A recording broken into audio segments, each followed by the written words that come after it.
જય માતાજી મિત્રો, આજે હું આવ્યો છું ગાયું ચરાવવાના. મારી સાથે વના આપા છે અને ખરેખર તમે જોઈ શકો છો કેટલી બધી ગાય માતા અહીંયા સરી રહી છે. નાની નાની વાસળીઓ, આ બાજુ ભેંસ્યું. અને ખરેખર આજ મારી નાનપણની મોજ છે ને, એ મોજ લેવા માટે આવેલો છું. મેં મારા નાનપણની અંદર ગાયું બહુ સરાવી હતી. જે મારી 7-10 વર્ષની ઉંમર હતી અને મારા ગામના આપા ગોવાળાનો છોકરા મારા મિત્ર હતા અને તે મેં ગાવું સારવાનો જે આનંદ લીધો હતો એ આનંદ લેવા માટે આવેલો છું. અને મિત્રો ખરેખર ગાવું સરાવવાને ને એ એક આનંદ છે ને, એ અનેરો આનંદ છે. બીજા બધા ધંધા તમે કરતા હો અને જે આ વગડાની અંદર માલઢોર સરતા હોય ને, એની મોજ જે આવે ને, એ મોજ કાંઈક અલગ હોય છે. કારણ કે આપણે ગાવું સરાવવા ગયા હોય ને, ઘણી વખત એવું બને કે ગાવું સરતી ન હોય તો આપણને કંઈ મજા ન આવે, હેઠ ન આવે. પણ એ ગાવું પોળી ગઈ હોય ને એટલે આપણને પોરાના પલ્લા છૂટે, શાંતિ રહે, નકર મજા ન આવે. એ એક મોજ છે, સમજાણું. અને નાનપણની અંદર અમે તો ગાવું ચરાવવા જતા ને, અવડા છોકરા અમારા હતા, માલધારી છોકરા અમારા ગામના, સમજાણું. એની સાથે અમે સાર્યા અને અમને એટલી બધી મજા આવતી ને. અમારે યારે નાનો માલઢોર ગાડ ને બકરા ને એવું બધું રહેતું ને. એટલે હવે કેમ અત્યારે 11 વાગ્યા ને, એવો સમય 11 વાગ્યાનો સમય થઈ જાય ને એટલે પછી અમે આ છોકરા અમારે 1-2 ગાડ બકરા ધોઈ નાખે અને લસણની ચટણી, બાજરાના રોટલા અને ગોળનો ગાંગડો હારે ખાતું હોય, સમજાણું. એમાં અમે બપોરા કરી લેતા અને પછી એને હારવાર સારો ને એક ભંભલિયું રાખતા પાણીને. અત્યારે તમે નહીં રાખતા હો, આપણે રાખવા રે બધું. હા, તે અમે ભંભલિયો એ છોકરા હારે લઈને આવેલા હોય પાણીની. એ પાણી પી અને બીડી અને ખૂબ મજા કરી હતી. એ જ આનંદ લેવા મિત્રો આવ્યો છું. અને ખરેખર ભગવાન કૃષ્ણ છે ને, ખુદ ગોવાળ બનીને આવ્યા હતા. આપણે ભારત વર્ષની ધરતીમાં ગોવાળ કોણ એને કરી લીધેલું છે. ભગવાન લાકડી અમને આલી છે. હા, આ ભગવાન જો આપા કહે છે કે આ લાકડી ખરેખર ભગવાન કૃષ્ણએ આપી છે ગાયું ચરાવવાની.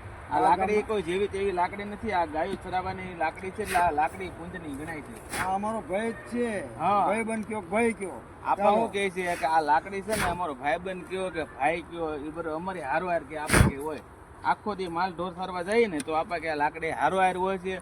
રાતે આપા કે અમે ખાટલે સોતા હોય તો ખાટલે હેઠે લાકડી પડી હોય એટલે સતત સાથીદાર ગણાય તો આ લાકડી ગણાય છે. અને તમે એટલે ગાય ગામડું ને એટલે સંસ્કૃતિ ક્યાંથી ઊભી છે? ગાય ગામડું ને ખેતી. જો આ તમે જોઈ શકો છો ને, આ વાહ ખેતીવાડી છે, પાછળ એક ખેતી છે. અને આ ગામડું આગળ જાવ ને એટલે ગામ છે. તો ઓલી પાણીની ટાંકી દેખાય છે ને, એ આપણા ગામની ટાંકી છે, બરાબર છે. એટલે આ ત્રણેય સંસ્કૃતિ અહીંયા હરખી ભેગી થઈ છે. એટલે અહીંયા ખૂબ મજા આવે. ગામડામાં આવો, ખેતીવાડીમાં જાઓ, ગાયું ને હારો માલઢોરને હારો તમે 1-2 એને ખબર હોય તો માનો કે આપણા ઘરે જે કાંઈ ગા હોય ને, તો આપણીને સારો નબળો પ્રસંગ હોય ને તો ગાયને જોવો ને તો ખબર પડી જાય કે જો સારો પ્રસંગ હોય ને તો ગાય ખીલેલો ચહેરો હોય, એ આનંદમાં હોય. પણ જો આપણે ઘરની અંદર કાંઈ દુઃખદ ઘટના ઘટી ગઈ હોય ને તો ગાય રોતી હોય. તો વિચાર કરો, કેમ કે ગાય છે ને, એને તમે નીંદ નાખો, પાણી પાવ એટલે તમારા હૃદયથી જોઈન્ટ થઈ જાય છે. આપણને મળે વહાલ કરવા, મળે પ્રેમ કરવા. અને આપણને દુઃખ પીડ્યું હોય તો અક્ષોધાર આંસુડે રોતી હોય, નીંદ નથી ખાતી, પાણી નથી પીતી. અને જેને માલઢોર રાખ્યો છે ને, ગાવું છેણે, એને ખબર છે કે માનો કે આપણીના પ્રસંગ હોય, આપણીના લગ્ન હોય અને ખરેખર જો દીકરી વિદાય થઈને જતી હોય ને આપણે ઘરેથી, તો આખું ઘર રોતું હોય ને, કરુણ માહોલ આખો જામ્યો હોય ને, એની અંદર તમે ફરજાની અંદર જોયો ગાય માતા રોતી હોય. ગાયને ખબર છે કે આ ઘરની દીકરી અત્યારે આ ઘર છોડીને જાય છે. કાલ મને પાણી કોણ પાહે, કાલ મને નીંદ કોણ નાખશે, આ મારા અહીંયા વાહેદું છે, આ ફરજામાં વાહેદું કોણ કરશે. એને ગાને આવું બધું યાદ આવતું હોય છે.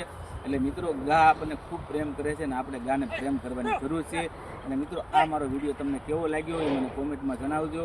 વિડીયોને લાઇક કરી દેજો, શેર કરી દેજો. અને આ પેજને જો તમે ફોલો ન કરો તો જરૂર ફોલો કરી દેજો. અને મને ખરેખર આ જે ભરવાડ આપા છે ને, જે આ મને બહુ ગમે છે. કેમ કે હું ભરવાડ સાથે નાનપણ મારું વીત્યું છે. એટલે હંમેશા હું ગામડામાં આવું તો ભરવાડની મુલાકાત લેતો, માલધારીની મુલાકાત લેતો. માલધારી મને બહુ ગમે છે, ગાવું મને બહુ ગમે છે, એટલે હું આવા વિડીયો બનાવતો. તો મિત્રો મારા વિડીયોને સપોર્ટ કરવા તમે એક વિડીયોને લાઇક અને શેર કરવાનું એટલું ભૂલતા નહીં. અને તમે નવા હો ને તો મારા પેજને ફોલો ન કર્યું તો જરૂર ફોલો કરી દેજો. ધન્યવાદ. જય માતા.